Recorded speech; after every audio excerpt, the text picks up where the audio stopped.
उत्तर प्रदेश के मुख्यमंत्री योगी आदित्यनाथ ने हरी झंडी दिखाकर सिद्धार्थनगर से प्रदेश व्यापी संचारी रोग नियंत्रण अभियान की शुरुआत की। उत्तर प्रदेश में आम जनों के बेहतर स्वास्थ्य के लिए इस अभियान के माध्यम से जागरूकता, इलाज और सुविधाओं के उच्चीकरण के साथ साथ स्टाफ की तैनाती को गति दी जाएगी। सीएम योगी आदित्यनाथ ने इसको लेकर विभाग को सभी तरह की तैयारियों को पूरा करने के निर्देश भी दिए हैं। सिद्धार्थनगर में सीएम योगी ने कहा कि गरीबों को योजनाओं का लाभ देने का काम सरकार का है। सरकार इसमें पीछे नहीं है। सरकार हर गरीब को आवास आदि योजनाओं का लाभ दे रही है। विपक्ष के लोग सरकार को बदनाम करने की साजिश कर रहे हैं। मुख्यमंत्री योगी आदित्यनाथ ने कहा कि उत्तर प्रदेश की धरती पर जानलेवा बीमारियों को टिकने नहीं देंगे। संचारी रोग नियंत्रण अभियान में JE, AES, dengue, chikungunya, malaria, kala-azar का बचाव होगा। फाइलेरिया और क्षय रोग को भी समाप्त किया जाएगा। ग्रेटर नोएडा वेस्ट के गौर सिटी की 4th एवेन्यू सोसाइटी के 14वें मंजिल पर मौजूद एक फ्लैट की बालकनी में आग लग गई। फ्लैट की बालकनी में नवरात्रि की पूजा के बाद दीपक जलाकर रखा गया था, जिससे आग लग गई। हालांकि आग को समय रहते बुझा लिया गया। मुख्यमंत्री योगी आदित्यनाथ ने अपने सरकारी आवास पर कोविड-19 के संबंध में गठित समितियों के अध्यक्षों के साथ बैठक की। बैठक में सीएम योगी ने बेटियों की सुरक्षा को लेकर सभी स्कूल कॉलेजों पर एंटी रोमियो स्क्वाड को सक्रिय करने के निर्देश दिए। सभी मेडिकल कॉलेज और अस्पतालों में इलेक्ट्रिक सेफ्टी, फायर सेफ्टी और स्वच्छता अभियान को प्रभावी ढंग से लागू करने का निर्देश दिया गया। इसके अलावा अधिकारियों को अस्पतालों के इमरजेंसी वार्ड में मरीजों को सभी सुविधाएं सुनिश्चित कराने के भी निर्देश जारी किए गए। राष्ट्रीय स्वयंसेवक संघ की तरफ से चैत्र शुक्ल पक्ष प्रतिपदा की पूर्व संध्या पर पथ संचलन का आयोजन किया गया। पथ संचलन कुंद जैन क्रीड़ा स्थल से शुरू किया गया, जो सैनी नगर, कीर्ति स्तंभ, पैठ रोड, बड़ा बाजार, जीटी रोड से होते हुए वापस क्रीड़ा स्थल पर पहुंचकर समाप्त हुआ। दिनचर्या थी। आज हिंदू नववर्ष 2069वां नववर्ष मनाएगा। इसकी संपूर्ण विश्व को, संपूर्ण भारत को बहुत बहुत शुभकामनाएं। और आज बड़े हर्षोल्लास के साथ में ये वर्ष मनाया गया है और आज से ही हमारे नवरात्रे प्रारंभ होते हैं। नवरात्रों की भी सबको हार्दिक शुभकामनाएं। वाराणसी में चैत्र नवरात्रि के पहले दिन माता शैलपुत्री के मंदिर में दर्शन के लिए भक्तों की भारी भीड़ उमड़ी। सुबह से ही मंदिर के बाहर श्रद्धालुओं की लंबी कतार लग गई थी। पुलिस प्रशासन ने सुरक्षा के खास बंदोबस्त किए थे। सुबह से शुरू हुआ मंदिर में दर्शन का क्रम रात तक जारी रहा। चैत्र नवरात्रि के पहले दिन माता शैलपुत्री की पूजा की जाती है। इनका निवास काशी के गायघाट स्थित हनुमान मंदिर में है। यहाँ भी माता के दर्शन के लिए सुबह से ही भक्तों की लाइन लगी रही। वहीं दिन चढ़ने के साथ ही भक्तों की भीड़ मंदिर परिसर में बढ़ती दिखाई दी। बनारस के बाजारों पर नवरात्र का रंग चढ़ गया है। दुकानों पर नारियल, चुनरी सहित विभिन्न पूजन सामग्रियां सज गई हैं। फल और फूल बाजार में भी तेजी आ गई है। फलों के दाम में 10 से 20% तक की तेजी आ गई है। मंडियों में भी फलों के दाम में तेजी आ गई है। बाजार में फलों की मांग अधिक हो गई है, जिसके चलते दाम में तेजी आई है। अमेठी में चैत्र नवरात्रि के पहले दिन मंदिरों में भक्तों का सैलाब उमड़ पड़ा। जगह जगह दर्शन करने वालों की भीड़ लगी रही। लोगों ने पूजा अर्चना करते हुए माथे टेके। सुरक्षा की दृष्टि से पुलिस बल भी मुस्तैद रहा। अमेठी के देवीपाटन और कालिका मंदिर पर बड़ी संख्या में भक्त देखे गए।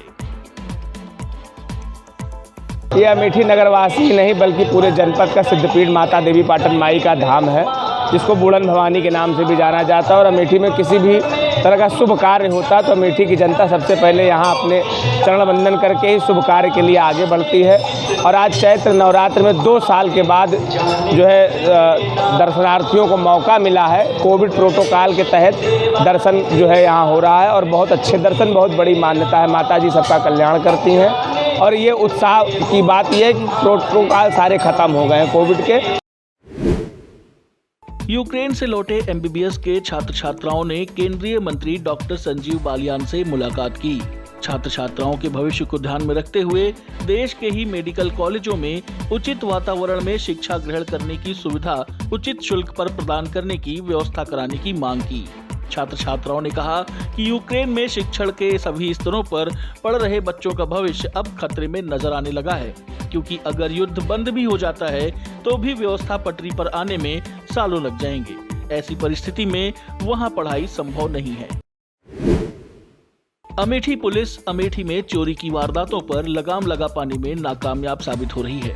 बीते एक हफ्ते के अंदर अमेठी के शुक्ल बाजार थाना क्षेत्र में दर्जनों चोरियों की वारदातें हो चुकी हैं। शुक्ल बाजार थाना क्षेत्र के पूरे रघु शुक्ल का पुरवा में दीवार फांदकर चोरों ने लाखों रुपए के जेवरात और कीमती कागजात चोरी कर लिए। यातायात नियमों का उल्लंघन कर कार की छत पर खड़े होकर नाचने वाले 5 युवकों को गिरफ्तार कर लिया गया है। 5 युवकों पर ट्रैफिक नियमों का उल्लंघन करने के चलते 20,000 रुपए का चालान भी किया गया है। बीते शुक्रवार को कुछ युवकों द्वारा कार की छत पर खड़े होकर नाचने का वीडियो सोशल मीडिया पर वायरल हुआ था, जिस पर गाजियाबाद पुलिस द्वारा वीडियो को संज्ञान में लेते हुए आरोपी युवकों के खिलाफ कार्रवाई की गई है। नोएडा के सेक्टर 24 थाना पुलिस द्वारा फर्जी आधार कार्ड, पैन कार्ड बनाकर बड़े बड़े मॉल से धोखाधड़ी करने वाले एक पुरुष और एक महिला अभियुक्त को गिरफ्तार किया गया है। हिरासत में लिए गए अभियुक्तों के कब्जे से 5 Aadhaar card, 2 PAN card, 1 laptop, 4 mobile phone और 5 ड्राइविंग लाइसेंस बरामद किए गए हैं। देखिए, एसएसपी सेकंड SHO 24 इनकी टीम को जानकारी दी गई थी। ये फ्रॉड गैंग है जो यहाँ पे KYC को फोर्ज करके और फाइनेंस कंपनी से माइक्रो लेवल लोन्स सैंक्शन करा करके उसको मिसयूज कर रहे थे और उस फाइनेंस कंपनी के साथ फ्रॉड कर रहे थे। इसमें 2 लोगों को अरेस्ट किया गया है। एक जो लड़का है ताहिर नाम है इसका, और दूसरा जो लेडी है वो माला गर्ग है। ये दोनों पहले किसी एक जगह साथ में काम करते थे, उसके बाद वहाँ नौकरी छोड़ करके ये लोग ये फ्रॉड का काम कर रहे थे। अयोध्या के पूरा बाजार विकास खंड की ग्राम सभा दतौली से रोजगार सेवक प्रधानमंत्री आवास योजना के नाम पर लाखों रुपए की ठगी का एक बड़ा मामला सामने आ रहा है। ग्रामीणों का आरोप है कि रोजगार सेवक प्रदीप कुमार ने ग्राम सभा के 20 लोगों से प्रधानमंत्री आवास योजना में कॉलोनी दिलाने के नाम पर 4 साल पहले 2 से 3 लाख रुपए लेकर गबन कर लिया और लोगों को आवास का झूठा आश्वासन दिया। पीड़ित ग्रामीणों का आरोप है कि पैसा मांगने पर आरोपी प्रदीप कुमार द्वारा धमकी दी जाती है। सेवक प्रदीप कुमार सभी लोगों से लिए हैं, किसी से 10,000, किसी से 20,000, किसी से 30,000 लिए हैं कॉलोनी दिलाने के लिए। कॉलोनी दिला देंगे, वो कॉलोनी नहीं दिलवाए हमको। बोला कि मेरे बेटे से कि मैम उसको पैसा दे दीजिए, वो 5,000 दिया है, उसको भी कॉलोनी नहीं दिए। मैं हमसे भी ले लिए 10,000 रुपया, वो भी नहीं दे रहे हैं। 14,000 हमारा रुपया है, न मेरे बेटे को दिया न हमको दिया। हापुड़ में सिंभावली पुलिस और SOG टीम ने मुठभेड़ के दौरान 25,000 रुपए के इनामिया बदमाश समेत 2 हत्यारोपियों को घायल अवस्था में किया गिरफ्तार। पुलिस ने गिरफ्तार किए गए अपराधियों के कब्जे से हत्या में इस्तेमाल की गई एक पिस्टल, जिंदा कारतूस और बिना नंबर प्लेट की मोटरसाइकिल की बरामद। आज दिनांक 2/4/2022 को मुखबिर की सूचना पर सिंभावली पुलिस व SOG टीम द्वारा पूर्व से वांछित चल रहे हत्या के 25,000 की इनामिया अभियुक्त के साथ मुठभेड़ हुई, जिसमें कपिल उर्फ अजय व गज्जू सनाफ रामनिवास घायल हुए। घायलों को अस्पताल भेजा गया। नवरात्र और रमजान त्योहारों के मद्देनजर जिले में कानून व्यवस्था को सुदृढ़ रखने और शांति एवं सौहार्दपूर्ण वातावरण बनाए रखने के लिए जिलाधिकारी चंद्रभूषण और SSP अभिषेक यादव द्वारा जिले के संभ्रांत व्यक्तियों के साथ पीस कमेटी मीटिंग का आयोजन किया गया। अमेठी में अज्ञात कारणों से लगी आग ने गरीब परिवार की गृहस्थी और नकदी को जलाकर राख कर दिया। अमेठी के जायस कोतवाली क्षेत्र के जकीचांद के पुरवा में महेश कुमार के कच्चे मकान में आग लग गई। सूचना पर पहुंची फायर ब्रिगेड जब तक आग को बुझा पाती तब तक पूरी गृहस्थी जलकर राख हो चुकी थी। आग लगने से घर में रखी 50,000 की नकदी, मवेशी और गृहस्थी पूरी तरह से जलकर खाक हो गए। घटना के बाद से परिवार का रो रो कर बुरा हाल है। अरे सर, अब हम सब लड़का बच्चा ले अंदर पौड़ी रहे, कसक बताए पिछुआरे से उठाए अखबार गिने। आग लगी तो पूरे गांव मिल के बुझा रहे थे। हम जायज से आ रहे थे जी, कहीं काम से जा रहे थे, हम भी रुक के आग बुझवाना शुरू किया। तो गांव वालों की मदद से आग पर काबू नहीं मिली। उसके बाद जो है फायर ब्रिगेड को हमने फ़ोन किया गया। Ghaziabad crime branch team, SOG ग्रामीण और थाना मसूरी पुलिस की संयुक्त टीम की बाइक सवार बदमाशों से हुई मुठभेड़ के दौरान एक लुटेरा अपराधी घायल अवस्था में किया गया गिरफ्तार किए गए अपराधी के कब्जे से एक पिस्टल, एक मोटरसाइकिल और लूटे गए करीब 10 लाख रुपए किए गए बरामद।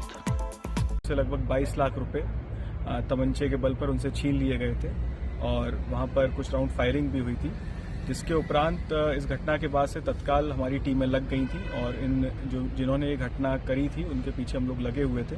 इसमें जनपद स्वाट, एसओजी देहात और थाने की टीमें लगातार कार्य कर रही थी तभी से घटना के उपरांत से। जिले की जन समस्याओं को लेकर आम आदमी पार्टी ने जिलाधिकारी को ज्ञापन सौंपा। पार्टी के CYSS संगठन के कार्यकर्ताओं ने कटका खानपुर से मायंग जाने वाली सड़क के नवीनीकरण, पक्की नाली की व्यवस्था कराए जाने, शहर के पंचमुखी हनुमान मंदिर से लाल डिग्गी और पंचरास्ता से दरियापुर को जाने वाली सड़क के मरम्मत किए जाने की मांग की। आज हम लोग जिलाधिकारी महोदय को जो है, जैसा कि पता है कटका खानपुर से मायंग जाने वाला रोड, तो वहीं पंचमुखी के सामने गड्ढा बना हुआ है, जिसके संदर्भ में हम लोग जिलाधिकारी महोदय को अवगत कराने आए हैं। इसके पहले हम लोग लगातार जो है जिलाधिकारी महोदय को गड्ढा युक्त के संदर्भ में कई बार जो है उनको आश्वासन दे चुके हैं ज्ञापन, लेकिन उनकी तरफ से आश्वासन आता, लेकिन उसकी तरफ फिर भी कोई कार्रवाई नहीं हुई। बांदा के पुलिस अधीक्षक अभिनंदन द्वारा नवरात्रि त्योहार को सकुशल संपन्न कराए जाने के लिए लगातार दूसरे दिन नगर में भारी पुलिस बल के साथ शहर के प्रमुख चौक चौराहों और भीड़ भाड़ वाले संवेदनशील इलाकों पर पैदल मार्च किया गया। इस दौरान बांदा के अपर पुलिस अधीक्षक लक्ष्मी निवास मिश्रा और नगर क्षेत्राधिकारी राकेश कुमार सिंह मौजूद रहे। देखिए, नवरात्रि का त्योहार शुरू हो गया है और इसके दृष्टिगत लगातार हम लोग डेली फुट पेट्रोलिंग कर रहे हैं। जो भीड़ भाड़ वाले इलाके हैं, सेंसिटिव इलाके हैं, उनमें लगातार पैदल गश्त करके हम लोग इंश्योर कर रहे हैं कि सभी लोग बिल्कुल सुरक्षित रहें और सुरक्षा भाव लोगों के अंदर एक पैदा हो।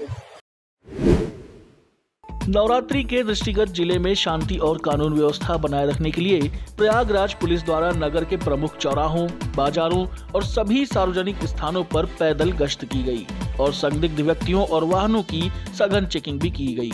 इसके साथ ही शरारती तत्वों को उनके विरुद्ध कठोर कार्रवाई करने की स्पष्ट चेतावनी भी प्रशासन द्वारा दी गई। हमारा वासंतिक नवरात्रि प्रारंभ हुआ है, आज पहला दिन है और तमाम मंदिरों में, गिराहों चौराहों पे, मार्केट में महिलाओं का आवागमन बढ़ा है। साथ ही साथ विद्यालयों में एग्जाम चल रहे हैं, वहाँ भी लड़कियों का जो महिला छात्राएं हैं उनका आगमन काफ़ी ज़्यादा है।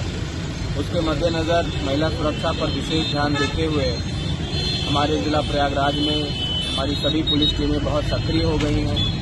जितने भी एंटी रोमियो स्क्वाड बनाए गए थे पूरी तरह से फंक्शनल और दुगना तेज तरार तरीके से काम कर रहे हैं।